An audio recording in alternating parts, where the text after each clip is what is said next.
اسلام آباد مذاکرات اہم مرحلے میں داخل، امریکہ اور ایران کے درمیان معاہدہ نہ ہو سکا لیکن امید اب بھی باقی۔ نائب امریکی صدر جے ڈی وینس نے مختصر پریس بریفنگ میں بتایا کہ حتمی معاہدے پر نہیں پہنچ سکے۔ ایران نے ہماری شرائط ماننے سے صاف انکار کر دیا۔ امریکہ نے اپنی بہترین اور حتمی پیشکش ٹیبل پر رکھ دی تھی۔ اب دیکھتے ہیں ایران کیا جواب دیتا ہے۔ بولے یقین دہانی چاہتے ہیں کہ ایران ایٹمی ہتھیار نہ بنائے، امید ہے ایران اسے قبول کرے گا۔ امریکہ کے نائب صدر اسلام آباد سے امریکہ واپس روانہ ہو گئے۔ ایئرپورٹ پر نائب وزیر اعظم اسحاق ڈار اور فیلڈ مارشل عاصم منیر نے جے ڈی وینس کو رخصت کیا۔ آپ کو سنواتے ہیں جے ڈی وینس نے کیا پریس بریفنگ میں کہا۔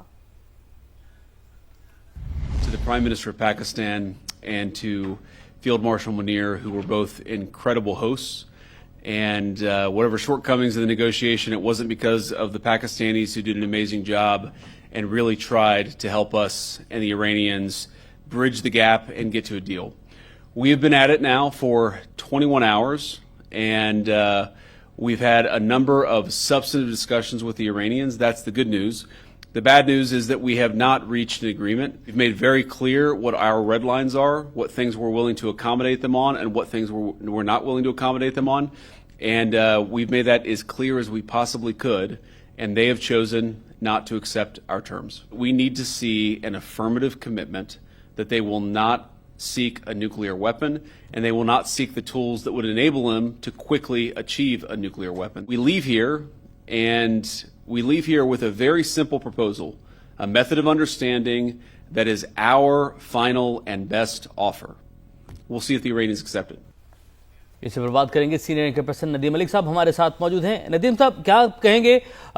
جس طریقے سے گفتگو کی گئی نائب صدر کی جانب سے کہا کہ معاہدہ نہ ہو سکا لیکن امید اب بھی باقی ہے، تو امید رکھی جائے؟ دو چیزیں جی، ایک تو پاکستان کا رول ہے۔ پاکستان نے اس معاملے میں فیسیلیٹیٹ کرنا تھا کہ دونوں فریق بیٹھیں اور ان کو انکریج کیا جائے کہ وہ کسی ایگریمنٹ پر آ جائیں۔ وہ تو آئی تھنک جو وفود کے بھی رد عمل سے آپ دیکھیں اور پہلے جو پاکستان کی ایفرٹ ہے کہ ان کو 79 کے بعد پہلا موقع ہے کہ 47 ایئرز کے بعد دونوں ملکوں کو پاکستان اکٹھا بٹھانے میں کامیاب ہوا، تو بذات خود پاکستان کا رول بہت قابل ستائش ہے۔ جہاں سے مسئلہ اٹکا ہوگا، میں یہ اب آپ کو اپنی اسیسمنٹ دے رہا ہوں، تجزیہ دے رہا ہوں، پوری خبر تو ظاہر ہے وہ جو لوگ آپس میں بات چیت کر رہے تھے انہی کے پاس ہی ہوگی۔ میرے خیال میں جو اسٹیٹ آف ہرمز کا کنٹرول ہے وہ ایران مکمل طور پر چھوڑنا نہیں چاہے گا، وہ چاہے گا کہ اس کا کنٹرول اس کے اوپر برقرار رہے۔ دوسرا جو حزب اللہ اور حماس والے معاملات ہیں، جہاں آج بھی لبنان کے اوپر اسرائیل نے بمباری کی ہے، اس کے اوپر جب تک وہ تنازع طے نہ ہو تب تک اگر ایران کو بولیں کہ وہ آپ ان سارے گروپ کی حمایت کر دیں، تو وہ جوابی طور پر ایران بھی یہ گارنٹی مانگے گا کہ اسرائیل جو لبنانی علاقے پر قبضہ کر کے بیٹھا ہے، سیریا پر قبضہ کر کے بیٹھا ہے، وہاں سے پیچھے ہٹے، کیونکہ اس علاقے کے اندر یا کسی پورے ایریا کے اندر جہاں ایران کے مفادات ہیں وہیں اسرائیل اس کو ہرٹ کرنے کی کوشش کر رہا ہے۔ تو یہ دو چیزیں مجھے لگتا ہے کافی تھورنی ایشو ہوگا۔ نیوکلیر کے اوپر وہ ذکر کر رہے ہیں بار بار، لیکن نیوکلیر کے اوپر کمپرومائز پاسبل تھے۔ مجھے نہیں لگتا کہ اس کے اوپر ایران میں ہارڈ لائن نہیں ہوگی، کیونکہ ماضی میں بھی جب عمان کے اندر بھی یہ لوگ بیٹھے تھے تو ایران کے اندر فلیکسیبلٹی تھی اس ایشو کے اوپر، لیکن اب جو نیا ایشو کھڑا کیا ہے 28 فروری کے بعد، یہ ٹرمپ صاحب نے خود ہی کھڑا کیا ہے۔ آبنا ہرمز تو 28 فروری سے پہلے ویسے ہی سب کے لیے کھلی تھی، لیکن اب ایران نے اس کو بند کر کے یہ سمجھ لیا ہے کہ اس کی کتنی طاقت ہے۔ جب وہ اس گزرگاہ کو بند کریں تو پوری دنیا کی اکانومی بیٹھ جاتی ہے، اور یورپ ہو، امریکہ ہو، ایشیا ہو، سب جگہوں سے چیخیں نکلتی ہیں اور سب کہتے ہیں کہ اس کو دوبارہ کھولا جائے۔ یہ طاقت اس 25-30 کلومیٹر کی اس آبی گزرگاہ کی ہے، تو ایران اس کا کنٹرول تو کبھی ترک کرنا پسند نہیں کرے گا۔ ایگریمنٹ اس بات کے اوپر ہونا چاہیے کہ وہاں فری پیسج دوبارہ سے شروع ہو جائے۔ تو ابھی لیکن یہ نہیں کہہ سکتے ہم کہ بات چیت کا عمل ختم ہو گیا یا ٹوٹ گیا۔ ابھی دونوں نے تجاویز ایکسچینج کی ہیں، جو ایرانی ترجمان ہیں انہوں نے بھی کہا کہ مسودے مختلف تجاویز کے ایکسچینج کیے گئے ہیں۔ جو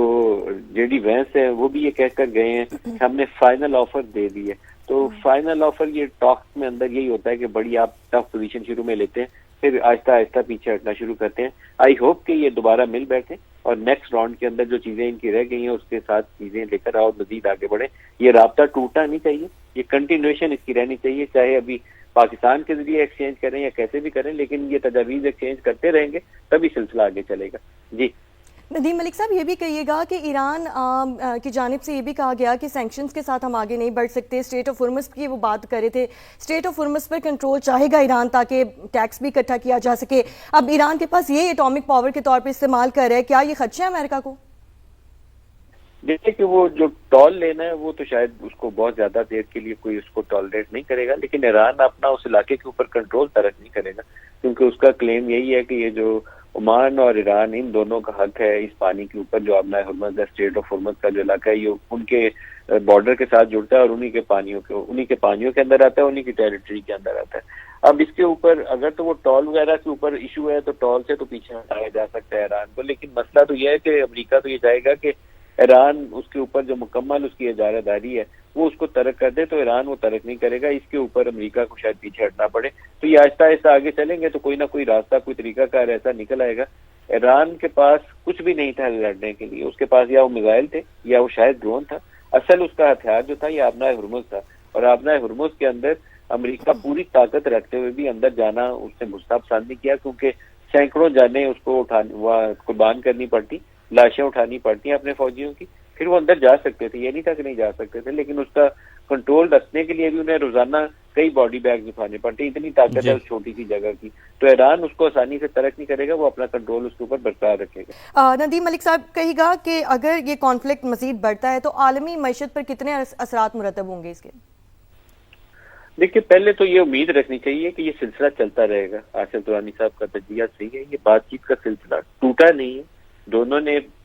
تجاویز ایکسچینج کی ہیں، لیکن ان تجاویز کے اوپر اتفاق رائے نہیں ہے، دوسری سائڈ نے مانا نہیں ہے۔ انیشلی یہی ہوتا ہے، بڑی ہارڈ لائنز لیتے ہیں، میکسملسٹ جو ڈیمانڈز ہوتی ہیں وہ پہلے آپ کی جاتی ہیں، یہ ہم سارا کچھ مانگ رہے ہیں، یہ دیں گے تو بات آگے چلے گی، پھر لیکن یہ جیسے جیسے آگے چلیں گے ویسے ویسے یہ ایک دوسرے کے لیے گنجائش بھی پیدا کریں گے، اور اگر یہ ٹوٹنے کا تاثر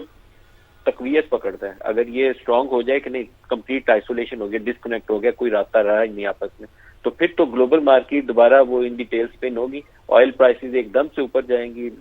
انفلیشنری پریشرز آئیں گے اور وہ دنیا ساری ایک دفعہ پھر ہل جائے گی، اور آبنائے ہرمز کیونکہ فی الحال ایران کا کنٹرول اس کے اوپر ہے، اس نے بند کیا ہوا ہے، تو جیسے جیسے وہ اس کا کنٹرول مزید سخت کرے گا